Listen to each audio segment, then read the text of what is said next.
Hi, good morning, Matthew, a recovered alcoholic. Hey, Matthew. I've been through this process with the help of a loving, extremely patient, extremely tolerant sponsor. And I am continue to make direct amends and practicing the principles of these steps in all my daily affairs to the best of my willingness. Some days more willing than others, right? Step 8 and 9. He always asks me to speak on the tough ones. But that's okay. That's what I need to do. It's interesting. I'll share a spiritual experience I had that gave me the courage to trudge forward with these steps. I was right at the point of making my list of people I was willing to make amends to. And I had a lot of fear, as usual, and okay, this is where these promises are going to start coming true that we had just read. And I was unsure. I was losing faith. And I had just moved into an apartment. And if any of you are like me, moving into an apartment, you've got boxes from 4 apartments ago that you've never gone through in years. Well, I finally was bored enough to go through those boxes. And I came across a box of cards and well wishes. Just about 5 years ago at this time, I was hospitalized due to my use and abuse of alcohol and other substances. And there were a lot of clients that I had, stolen from, if you will, with doctored expense reports and things of that nature. And the cat was out of the bag. Everyone knew what I was doing now, and I was very shameful and sitting in the hospital. And I had congestive heart failure, and in April of 2014, I had both my lower legs amputated. And I had received all these cards at that time from family, friends, clients, etc. And they didn't mean anything at the time. But now, going into this process, at this point of the process, is full of fear. What are these people going to think of me? How am I going to do this? I wanted all the answers as usual. And I came across this box and I reread the cards. And these were all from people that I had hurt. And, God was demonstrating to me that no matter what I've done, these people love me. They want me alive. And, what's done is done. Let's move forward. And, having that spiritual experience going through that box of cards gave me the courage and faith to continue forward with this and not stop. So I made my list, and sat with my sponsor, and he asked questions about who's who, what's what, and we scrubbed the list and designed a plan of action for those that I couldn't do things face to face with and whatnot. And, in the fall, I had an opportunity to travel again for work. And I was in cities with clients that I had lied to and gotten money out of. So my very first direct amends, it was a gentleman in Los Angeles, and I was doing something for someone else, but I was staying the weekend. I had an opportunity to have dinner with him. And he came, and he's just the nicest man in the world. And we sat, and I said, Mark, I'm, as you know, I'm going through the process of recovery in Alcoholics Anonymous, and I'm at the point where I'm making direct amends, and I owe you an amends. He kind of looked at me and said, really? Okay, I said, just hear me out. And I said, you had sent me money years back, and I lied to you about the reasons why I needed it. I said that, my special needs son, I needed to pay for a lawyer, all the garbage that we tell. And he says, oh, Matt, I wish I could have, sent you some money. I said, Mark, you did send me some money. You sent me $500. I have it in my pocket, and I want to pay you back. And he looks at me, and this is the unexpectedness that you receive. He looks at me and he says, I only sent you $500? Oh, man, I should apologize to you. And while it was funny at first, I had to take a step back and think about it and say, wow, these were the people I was taking advantage of. These were the people that my disease sought out, knowing that I could manipulate them to get what I needed. And it, it, it was a great experience. It was a little unexpected. We agreed to donate the money to the Walk for Autism for my son. That was his choice. He didn't want the money. But I wasn't going to keep it. I needed to do something with it, as directed by my sponsor. So that was my first experience, which gave me the courage. I was in several other cities in the fall, and I had met with clients that I either got money out of or attempted to get money out of. And so I needed to make amends for that. One in particular has a son that struggled with opiates and is in recovery. And I was asking this man for money, and it stirred up. The reason I needed to make amends to him is not because he sent me any money. He didn't. He was on to me. He knew because of his experience with his son. But I drummed up the emotions of his son's struggle, and that was not right. So I needed to apologize to him and make amends, and I did that. And then he says, "Oh, great, now that that's over, when can you come to Dallas?" It's like, wow, they just want to move forward. They're just happy that I'm alive, that I'm sober, and that I'm available. And that's as simple as it is with most of the people on my list. They want me alive, they want me sober, they want me available. Looking at my family, yes, there was some theft. Yes, there was a lot of lies and deceit and manipulation.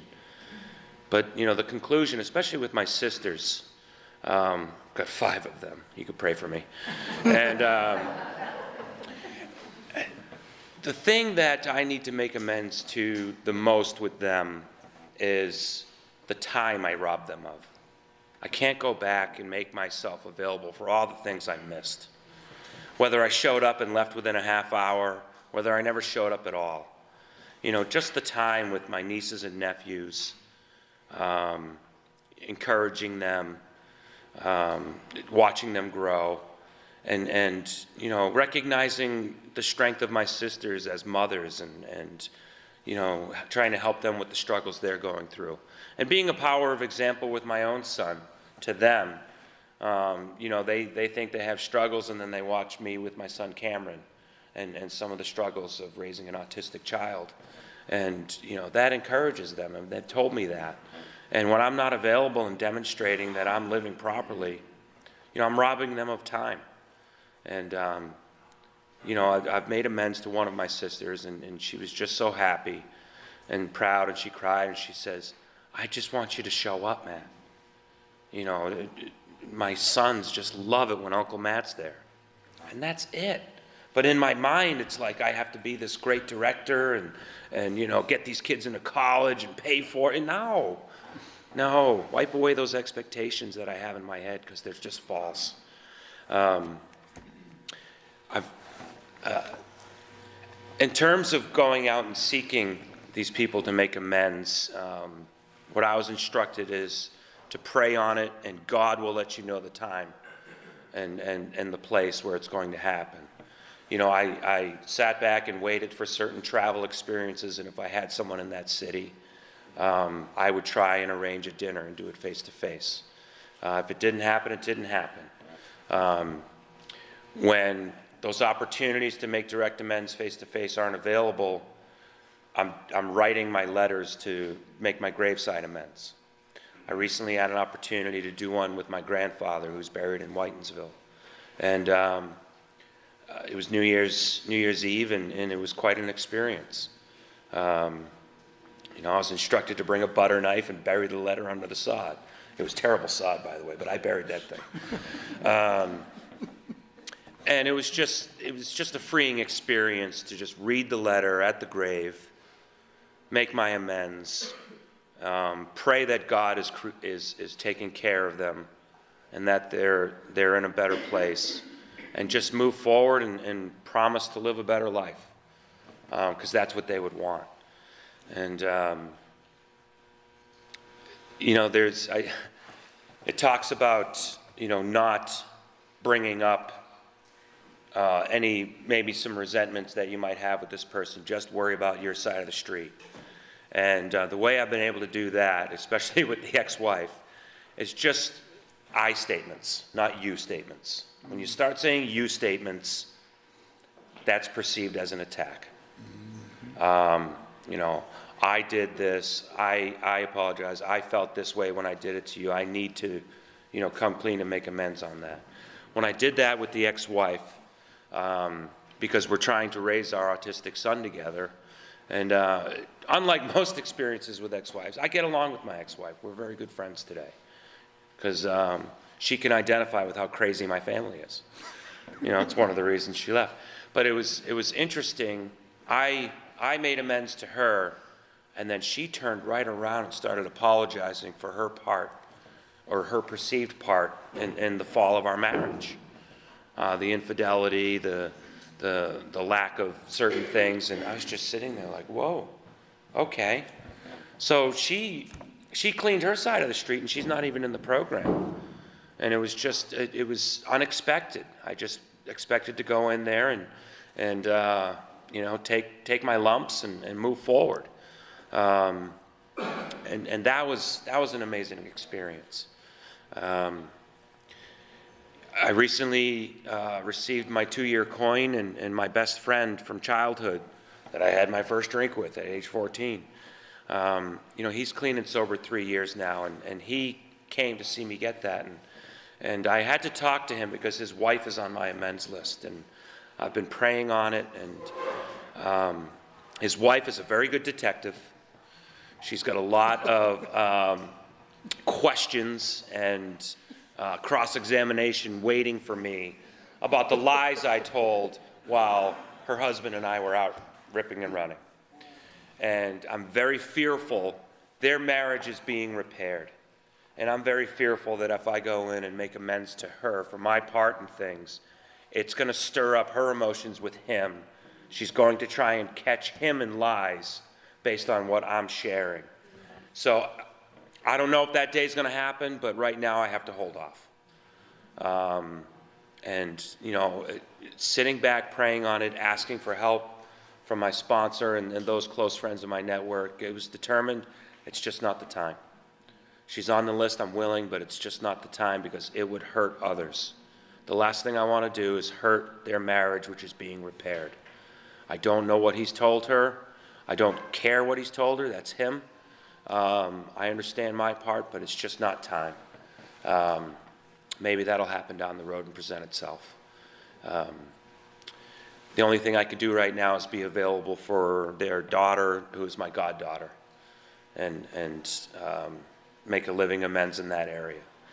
So those are my experiences so far.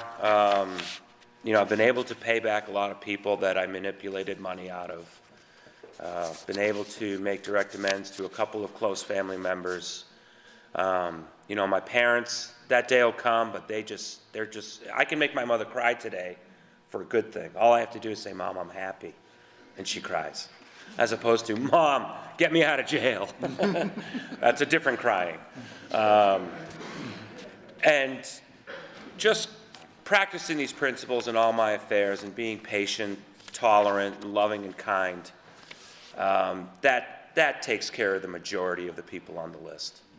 And, you know, the time will present itself if you're following the instructions and praying to a higher power to make those amends to people on that list when the time is right. That's what I've learned, and that's what I continue to do. Thank you.